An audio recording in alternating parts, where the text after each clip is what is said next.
Paciente de 26 anos procura atendimento médico com quadro de febre de início há 2 dias, acompanhado de cefaleia holocraniana. No dia da consulta médica, ele apresentava-se confuso. Sem comorbidades prévias conhecidas, relata que este ano ele teve 2 episódios de pneumonia e que o encaminharam para avaliação com o infectologista devido a um teste rápido positivo para HIV. No exame físico mostrava uma leve rigidez de nuca, estabilidade hemodinâmica e respiratória. Foi realizada uma punção lombar no paciente que apresentou pressão de abertura de 22 milímetros de mercúrio e líquido amarelo à punção. Os exames laboratoriais dele: hemoglobina de 14, leucócitos de 9.000, bastonete de 5%, uma análise de Nicor 220 células, sendo que 80% foram neutrófilos e 20% linfócitos, uma glicose de 30, uma proteína de 110 e teste de tinta de China negativa. A partir desse caso clínico, você consegue pensar em alguma coisa, alguma conduta, algum possível diagnóstico para esse paciente? Eu acho que nesse caso clínico ficou tudo muito geral, né? Não tem nada específico, nada que nos leva a pensar em alguns pontos. E é justamente sobre isso que eu vou comentar com vocês hoje. Eu sou Luan Gabriel e hoje nós vamos falar um pouquinho sobre HIV e AIDS.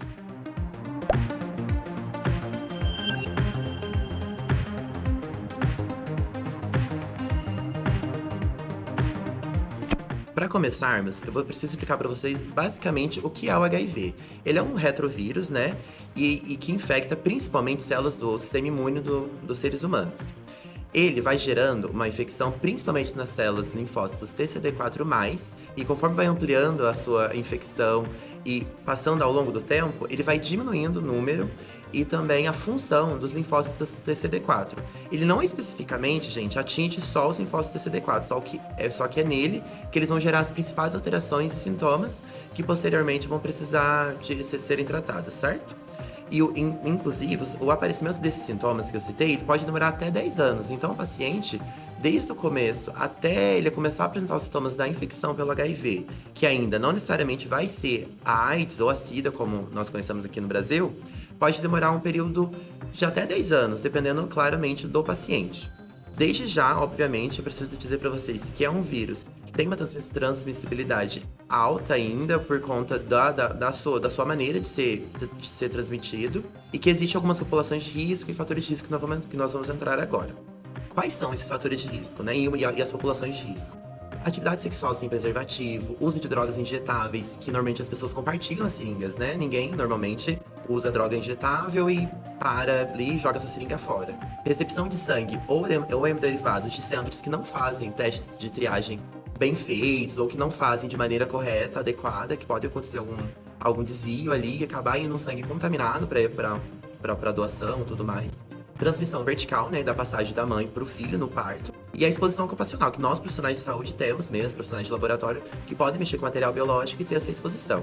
E existem, claro, algumas populações de risco, que são populações que nós, ao atendermos no ambulatório, no hospital, devemos ficar mais atentos. Quais seriam elas? Homens que fazem sexo com homens, profissionais de sexo e algumas outras. Obviamente, hoje em dia esse cenário está um pouco mudando, de população de risco, de fator de risco. Entretanto, ainda assim, ficamos mais focados nessas populações de risco, perfeito? E aqui vamos para uma parte importante da aula: sinais e sintomas do HIV. A infecção pelo HIV, gente, ele é um vírus. Então, o quadro viral que ele vai gerar no começo, na sua infecção primária, ali de 2 a 4 semanas posterior à contaminação, vai ser um quadro muito parecido com o quê? Uma gripe, ou pode até chegar a um extremo de ser uma mononucleose-like, que é um quadro clínico parecido com o quadro clínico que tem presente na infecção da mononucleose. E esse quadro clínico, o que a gente pode ter? No geral, febre, cefaleia, mialgia, artralgia, pode ter rash cutâneo, linfonodos infartados, isso é muito importante. Porque esse paciente vai chegar no nosso ambulatório, vai chegar no nosso atendimento lá no pronto-socorro, relatando algum desses sintomas, eu vou olhar para ele e pensar: esse paciente é de uma população de risco? Esse paciente tem algum fator de risco na história dele? Se ele não te falou, busque isso.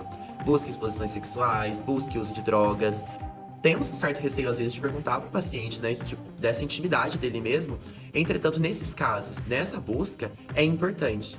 Porque aqui, desde o início, eu já vou quebrar um ciclo de transmissão, muitas vezes, do HIV. Principalmente porque a próxima etapa da infecção é a infecção assintomática ou a fase de latência. O que seria isso? O paciente fica assintomático em relação aos sintomas da infecção pelo HIV. Contudo, ele pode ter alguns outros sinais. Por exemplo, ele pega uma infecção bacteriana. E essa infecção bacteriana dele tá muito resistente a medicamentos e esse paciente não devia ter. Tipo, a gente não acha explicação para isso. Então eu já penso, será que ele não tem alguma imunodeficiência? O que poderia estar gerando essa imunodeficiência nele, além de critérios nutricionais, outras coisas que podem gerar imunodeficiência, claro. E nessa fase latente, que é a fase principal que nós vamos diagnosticar o paciente. Por quê? Esse paciente na infecção primária pode ter muitas vezes, e vai ser muitas vezes tratado só sendo uma gripe, vamos passar sintomáticos e casa, e não vamos passar nenhum medicamento específico e nenhum exame diagnóstico específico. Por quê? Se é um quadro gripal mais geral, ninguém nunca pensa em fazer um teste para mononucleose, megalovírus. Normalmente, né? Tipo, no dia a dia. Deveríamos, sim, mas normalmente não é feito porque são tantos pacientes toda vez e sempre vai dar negativo e um ou outro é positivo que acaba que cai na rotina, entendeu? E isso é, obviamente, na nossa realidade aqui, que é o que eu e os meus colegas observamos ao longo dos ambulatórios, das aulas e tudo mais. Perfeito? E a terceira etapa, que é a principal e que nós não queremos que nosso paciente chegue jamais, é na síndrome da imunodeficiência adquirida.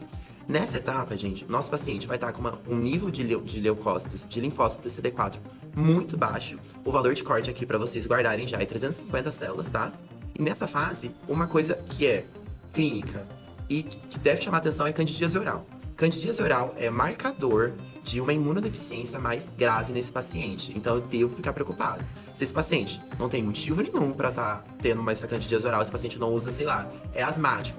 Pode ser que ele não esteja higienizando incorretamente a boca depois de usar o broncodilatador dele, esse corticoide inalatório, mas nós devemos prestar atenção nesse paciente. Ele não tem nenhum risco para ter uma candidíase oral e chega com isso no nosso ambulatório, com febre, linfonodos infartados, com uma história de clínica e sendo uma população de risco, eu já vou parar e pensar, não, esse paciente aqui eu devo testar ele. Correto? Então guardem essas etapas, tá bom? Porque é o geral do paciente. E, obviamente, nessa síndrome da imunodeficiência adquirida, nós temos neoplasias associadas, que eu vou falar posteriormente. E nós temos infecções oportunistas. Infecções oportunistas é uma aula à parte, gente. Se vocês quiserem, inclusive, pode deixar no comentário aqui que eu volto pra falar com vocês sobre as infecções oportunistas dentro da AIDS. Porque é toda uma aula, o tratamento específico para cada uma, mas vocês têm que saber que existe, e eu vou citar algumas das principais para vocês posteriormente. Vamos lá? Aqui entra uma coisa importante também, critério diagnóstico. Por quê? Temos o critério diagnóstico para o HIV e o critério diagnóstico para o SIDA, ou AIDS. Para o HIV, como é que eu diagnostico normalmente? Eu vou fazer testes rápidos, no ambulatório, no postinho, muitas vezes, ou no CAPS e ST, não sei se na cidade de vocês tem, mas na nossa aqui tem. E esse é o fluxo. Fazemos 2 testes rápidos, nos quais são de fabricantes diferentes. Os 2 deram positivo, eu já fecho meu diagnóstico para HIV, correto? Obviamente, gente, tem que estar tudo certinho com o teste rápido. Se o teste rápido ali deu algum problema na fita controle, deu alguma incoerência no VVS lacrado, obviamente, o resultado aqui eu não vou levar confiável, né? Correto? E esse teste rápido já é um teste confirmatório, mas eu tô dando spoiler do que eu vou falar posteriormente, mas vamos ficar aqui no critério diagnóstico. Vamos pensar em 2, tá? Que o Ministério da Saúde cita lá no manual dele. É o critério CDC adaptado e o critério Rio de Janeiro / Caracas. Vamos começar dando uma olhadinha no CDC? Temos uma tabela gigante aqui, não vamos decorar, pelo amor de Deus, tá bom? A gente não precisa decorar. Sabemos que, no critério CDC, eu preciso do laboratório me confirmando, ou seja, algum critério do teste confirmativo laboratorial, que acalmem-se, eu vou falar pra vocês posteriormente, não fiquem ansiosos, tá bom? Associado a uma infecção oportunista, ou uma neoplasia, ou uma contagem de linfócitos TCD4+, menor que 350. Então, olhamos aqui, diagnóstico definitivo. Candidíase, citomegalovirose, todas essas infecções e neoplasias são associadas ao HIV. A infecção com HIV e a SIDA, correto? Olhando agora o critério do Rio de Janeiro, temos algumas alterações e é uma contagem diferente, né? Porque nele a gente precisa de 10 pontos somados associado a um laboratório dando positivo para mim, em alguns dos testes, confirmatórios, claro. Então, o paciente tem um sarcoma de Kaposi associado a esse laboratório positivo, já fecha que diagnóstico para SIDA, já tem que ser tratado. Vamos tratar a infecção em si, a imunodeficiência em si e tratamos conjuntamente o sarcoma, tá bom, gente? Então, assim, é por isso que eu falo para vocês que essas aulas de infecções oportunistas e neoplasias é uma coisa à parte, porque é um mundo, é muita coisa mesmo. Esse é um tema bem grande. Então vamos aos poucos, não fiquem ansiosos querendo decorar manual, querer saber de tudo de HIV, porque HIV e a AIDS é algo que você vai estudando, e toda vez que você voltar nesse estudo, você vai aprofundando seu conhecimento e sedimentando mais do que a gente já soube. Perfeito? Exames complementares. Começando aqui pelo teste ELISA, tá bom? Ele não é considerado um teste confirmatório. Quais são os testes confirmatórios, Luan? Falo pra vocês. Imunofluorescência indireta, Western blot e os testes rápidos. Testes rápidos, gente, são os mais importantes. Vamos focar nele aqui. Por quê? São testes rápidos, ou o nome dele já diz tudo pra gente. Eu vou ficar citando rápido, toda hora pra vocês lembrarem. Que é uma coisa que eu faço no postinho, é uma coisa que eu faço no CAPS, é uma coisa que o paciente vai ter acesso na atenção básica. Ele deve ter acesso porque ele tem o direito a isso. Então, fiz 2 testes rápidos, me confirmaram o diagnóstico, fechou. Vou passar para a próxima etapa, que é qual? Contagem de linfócitos TCD4+. Por quê? A partir dessa contagem de leucócitos, eu vejo de linfócitos, tô trocando toda hora, vocês perceberam, né? A partir dessa contagem de linfócitos TCD4+, é que esse paciente vai dar pra gente o nível dessa imunodeficiência e aonde eu tenho que agir. Perfeito? E o tratamento, no geral, ele é feito com os antivirais, tá bom? A primeira linha que nós vamos utilizar é os inibidores da transcriptase reversa. Transcriptase reversa é uma enzima produzida pelo HIV para conseguir produzir o seu material genético para ser posteriormente introduzido no nosso, certo? Vou deixar um exemplo aqui com vocês, a lamivudina, tem um motivo, mas eu vou explicar posteriormente. A segunda linha de tratamento são os inibidores da transcriptase reversa, só que tem uma diferença aqui. A primeira linha são os análogos de nucleosídeos, a segunda não são análogos, perfeito? A terceira linha são os inibidores da protease e a quarta linha de tratamento são os inibidores da integrase. No Brasil, atualmente, o esquema inicial de tratamento é o quê? Lamivudina e tenofovir, que são 2 inibidores da transcriptase reversa, análogo dos nucleosídeos, associado ao dolutegravir, que é o quê? O inibidor da integrase, porque é a integrase que vai fazer a fusão desse material genético do viral com o material genético humano, para produzir os efeitos do vírus. Obviamente, além desse tratamento para a infecção do paciente, nós vamos tratar também as infecções oportunistas, as neoplasias, ou não necessariamente, caso eu consiga, lá na base, na fase latente, pegar esse paciente ali com os testes rápidos, confirmar e já fazer um acompanhamento com o infecto e o tratamento devido, perfeito? Eu cheguei agora no ápice da aula, gente, para falar sobre nessa parte de HIV e AIDS, que é prevenção. O mais importante da gente pensar aqui é a prevenção em si. Diagnóstico é importante? Sim, e prevenção. 2 slides que eu quero que vocês guardem é esse de prevenção e o de diagnóstico, certo? Por quê? Na prevenção, é uma medida fácil de ser feita, muitas vezes, a maioria das vezes, claro. Não são todos os pacientes que têm uma abertura pra gente ter essa certa conversa, esse papo com ele, pra falar sobre sexo seguro, que ele tem que usar camisinha, não importa se muitas vezes se ele é casado ou não, falar principalmente pra essa mulher, que muitas vezes tá ali sendo exposta por risco do marido mesmo, a gente nunca sabe dessas histórias, então nós precisamos ter esse papo com o paciente. Também comentar com ele a importância de manter os testes rápidos sendo feitos constantemente. Obviamente, não vai fazer um todo mês, um todo dia, não, mas fazer, para já ter ali o seu alívio de consciência, podemos dizer assim. Então vamos lá, medidas de prevenção. Prática de sexo seguro, então utilizando camisinha. Não compartilhamento de material para injeção. Então lembra lá dos usuários de drogas injetáveis? Se esse paciente aqui, nós sabemos que ele vai usar droga injetável, nós não vamos conseguir tirar ele desse meio, nós não vamos conseguir mudar esse quadro e fazer com que ele não use mais drogas, vamos fazer uma redução de danos aqui. Tem muitas vezes SFs que fornecem muitas vezes a seringa, a agulha mesmo, para que ele use só dele já de fora, para que ele não compartilhe, para que não aumente essa transmissão. Além disso, a ampliação do oferecimento de diagnóstico para mulheres em idade fértil. Porque se essa mulher um dia for ficar grávida, virar mãe, pode ser que ela tenha risco da transmissão cervical, e também no aleitamento vai atrapalhar um pouquinho, certo?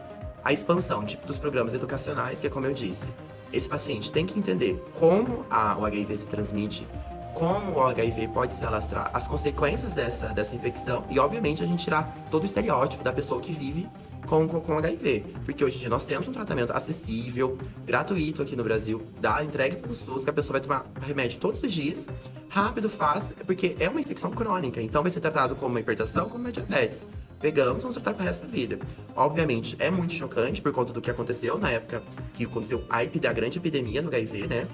Só que nós precisamos também, como médicos, futuros médicos, né, formados, ajudar para diminuir esse grande estereótipo marcante que tem da pessoa que vive com HIV, perfeito?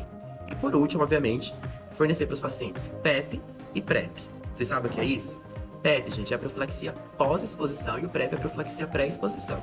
Já falando do PrEP, é essa profilaxia. O paciente vai tomando os mesmos antivirais que eu falei antigamente, obviamente não vão ser os 3, muitas vezes não vai ser naquele esquema, é de acordo com a tolerabilidade de cada paciente.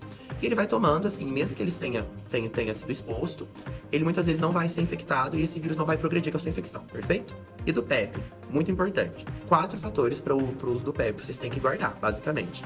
Primeiro, material biológico anti-risco, então sêmen, saliva, sangue, líquor.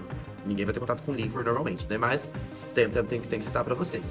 Segundo, além do material biológico, o tipo de exposição foi de risco, então a exposição de risco para vocês guardarem no geral é o quê? É uma pele não íntegra, perfeito?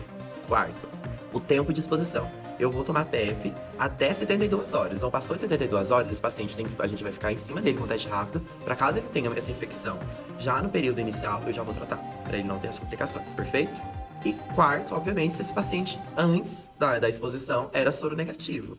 Ou seja, ele não tinha HIV, ele já era negativo. Aí eu vou iniciar. Tanto que para você iniciar a PEP, você tem que fazer um teste rápido ali. Para quê? Confirmou que é negativo, até 72 horas de exposição, o material biológico e o tipo de exposição fora de risco.